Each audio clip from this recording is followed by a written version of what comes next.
Qu'est-ce qui t'empêche aujourd'hui d'être toujours rentable en trading? Tu as remarqué que depuis des années que tu as débuté le trading, tu te retrouves toujours confronté à la perte. C'est vrai que souvent tu fais des gains, souvent même tu arrives à monter des petits comptes, mais tu constates que tu es comme stagné.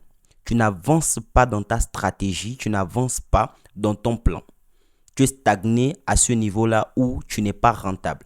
En réalité, il existe des erreurs que tu continues à commettre qui t'empêchent de devenir rentable en trading. Dans cette vidéo, je vais te donner 5 erreurs à éviter en tant que trader débutant prêt à la rentabilité ou encore trader proche de la rentabilité. Reste capté sur cette vidéo car elle te sera bénéfique pour pouvoir passer le cap de la rentabilité.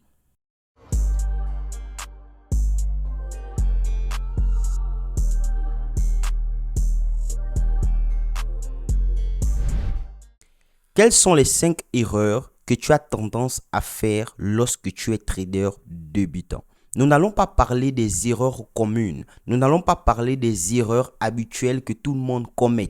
Nous allons parler des erreurs souvent les plus négligées qui empêchent les gens d'être rentables en trading, qui empêchent les traders débutants d'accéder à la rentabilité financière au moyen du trading. Tu restes concentré, tu prends des notes, car cette vidéo te sera très bénéfique pour pouvoir passer le cap de la rentabilité. La première erreur, c'est tout simplement le fait d'oublier le stop loss. Ça semble simple, mais en réalité, il y a plusieurs traders qui tradent sans stop loss. Il y a même des pseudo-traders qui parlent de trading sans stop loss. C'est une mauvaise habitude de trader sans stop loss. Ça voudrait dire qu'en réalité, ces personnes n'ont pas de gros capitaux en trading. Ils tradent avec des petites sommes ou des sommes très minimalistes ou encore ils font ce que l'on appelle du gambling. Lorsque tu souhaites devenir rentable en trading, il est obligatoire de pouvoir professionnaliser son trading. Et cela passe tout simplement par mettre une certaine somme sur son broker et de trader en respectant sa stratégie.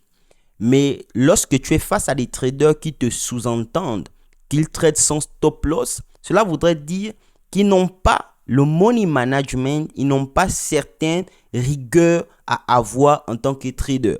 Et je te conseille, toi qui débutes en trading, de pouvoir toujours appliquer ton stop loss. Ça semble vraiment ridicule, mais en réalité, c'est un point et plusieurs traders ne mettent pas de stop loss.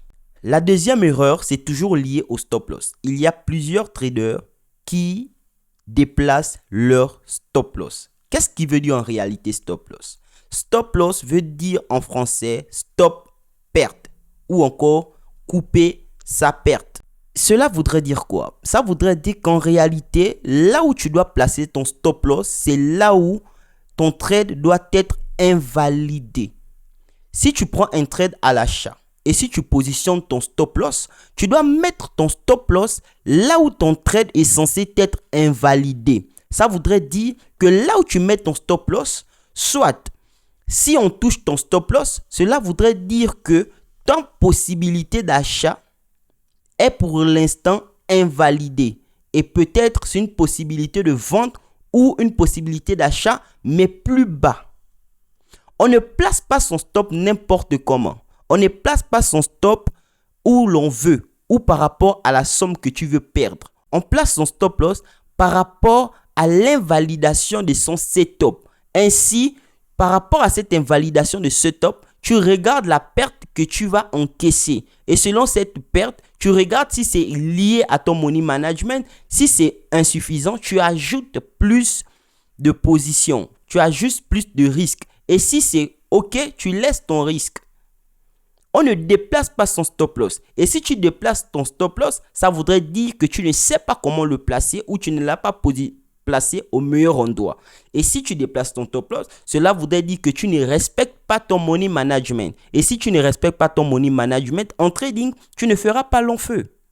La troisième erreur que les traders débutants commettent, c'est tout simplement qu'ils ne respectent pas leur trading plan.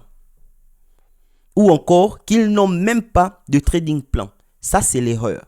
En tant que trader, tu dois avoir ton trading plan qui te permet de pouvoir rentrer en position à un temps précis, un temps convenable.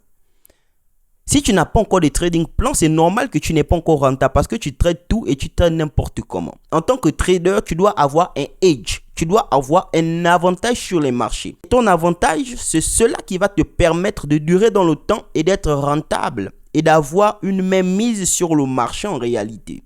Si tu es trader, tu n'as pas de plan, tu laisses cette vidéo ou tu termines cette vidéo, tu commences à chercher ton plan. Et pour avoir ton plan, c'est simple. Il te suffit de backtester le trading, de backtester ta stratégie, de backtester ta manière de trader. Tu vas avoir les datas nécessaires pour pouvoir implémenter un plan. Le plan qui va te permettre de conquérir les marchés, le plan qui va te permettre d'être désormais rentable. Si tu n'as pas de plan, s'il te plaît, tu ne pourras pas encore accéder à la rentabilité financière au moyen du trading. La quatrième erreur que les traders débutants commettent en trading, c'est tout simplement le fait de trop trader. En réalité, pour faire de l'argent en trading, tu n'as pas nécessairement besoin de plus trader. Ça paraît bizarre, mais en réalité, c'est cela le trading. Le trading en réalité, c'est fait de patience et d'ennui. En tant que trader, tu es censé t'ennuyer lorsque tu fais du trading. Car en réalité, par rapport à ton trading plan, tu as une quantité de trades journaliers que tu dois faire. Si tu fais du swing trading, en réalité, tu peux avoir une position tous les 3 jours ou toutes les semaines. Et pour ceux qui font vraiment du très long terme, ça peut être même le mois. Mais pour les day traders, tu peux te limiter à 2 positions, voire une par jour. Ça te permet de conserver ton capital et de risquer peu pour pouvoir durer dans le temps. Les traders peuvent se mettre à trader tout et tout le temps. Ils ne peuvent pas accepter de perdre aujourd'hui et de gagner demain. C'est normal, tu n'as pas de trading plan. Ainsi, tu n'as pas confiance en ta stratégie et tu n'as pas de data qui te dit que si aujourd'hui tu as perdu un trade, demain tu vas gagner. Ou si aujourd'hui tu as perdu, demain tu as perdu, après demain tu vas faire un RR de 3 qui va te permettre de récupérer toutes tes pertes. En réalité, en tant que trader, tu as besoin d'avoir un plan qui va te permettre de trader peu et gagner plus. Donc, il faudrait que tu puisses arrêter de trop trader. La 5e erreur, c'est tout simplement lié au money management.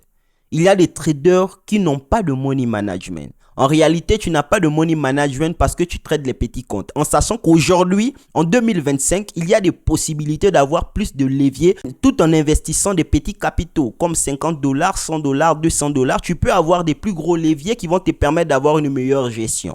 En réalité, si aujourd'hui tu fais du trading et tu gères mal ton trading, tu gères mal tes positions, non, ne trouve pas des raisons. Le problème, c'est que tu ne connais pas encore trader. Et le fait que tu ne saches pas trader, c'est normal que tu n'arrives pas à valider des comptes propres firmes. Tu as besoin de retourner sur les graphiques, manger du graphique, apprendre du trading et ensuite revenir sur les marchés financiers. Tant que tu n'es pas encore prêt, laisse tomber. Ne pas cramer beaucoup d'argent, énormément d'argent dans des comptes réels. Tu n'es pas encore prêt. Tu as besoin de te former. Tu as besoin d'apprendre le trading. Tu as besoin de backtester ta stratégie, avoir un système. Tu as besoin d'avoir un plan qui va te permettre de respecter en réalité toute ta stratégie.